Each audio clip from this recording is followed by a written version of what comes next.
সম্মানিত ভিউয়ার, আল্লাহর সৃষ্টির কোনো শেষ নেই। এই সৃষ্টি জীবটাকে আপনারা অবশ্যই চিনেন। এটা হইল একটা শামুক। শামুকটি ঝুলে আছে একটি খেজুর গাছের পাতার মধ্যে। আপনারা নিশ্চয়ই দেখতে পাচ্ছেন। শুধু একটা নয়, আপনাদেরকে দেখানোর চেষ্টা করছি। এই দেখুন, এখানেও রয়েছে একটা, আরো আছে। আপনাদেরকে দেখানোর চেষ্টা করছি, জুম করে নিচ্ছি ক্যামেরাটা। এই দেখুন, খেজুর গাছের গোড়ার মধ্যে আরো দুই জায়গায় তিনটাকে দেখা যাচ্ছে। এমনও হতে পারে আরো থাকতে পারে।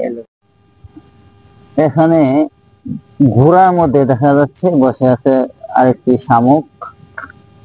মূলত এখানে তারা কি জন্য আসছে তারাই বলতে পারবে। প্রিয় দর্শক, ক্যামেরায় একটু সমস্যা হওয়ার কারণে অত্যন্ত দুঃখিত। এখানেও একজন সৈনিক ঝুলে আছে, এই দেখতে পাচ্ছেন। সে হলো পানিতে থাকা পানিতে বসবাসকারী সৈনিক শামুক।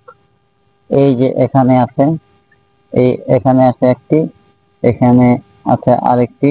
এই যে দেখতে পাচ্ছেন, খেজুর পাতা চিপাই। তো আসলে তারা পানি রেখে এই শুকনা খেজুর গাছের মধ্যে কেন আসছে সেটা একমাত্র তারাই বলতে পারবে, আর একমাত্র আল্লাহই জানে। তো সবকিছু আল্লাহর হুকুমে হয়ে থাকে, এটাই মানতে হবে, এটাই স্বাভাবিক। সবাইকে অসংখ্য অসংখ্য ধন্যবাদ।